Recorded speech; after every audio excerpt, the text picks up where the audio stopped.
Maraming nag-i-inquire sa page ko, sa mga personal account ko. Ano ba magandang business?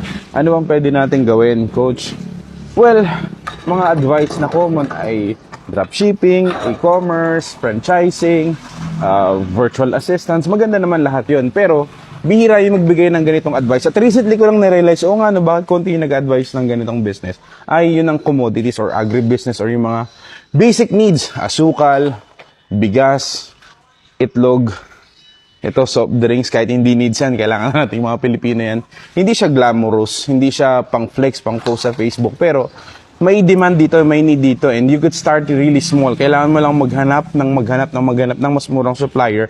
Well, hindi ito nagpo-promote, hindi kami nagpaparesell, direct kami sa mga company tsaka establishment. Pero find sa location mo kung saan ka pwedeng kumuha ng mas murang itlog, supply ng farm, ng bigas, any yung mga ganun na may daily needs. Hanapin nyo, good start really small. Sa maliit lang na capital, you could grow that to large. Kasi kami, nagsimula lang kami ng maliit, itong itlog.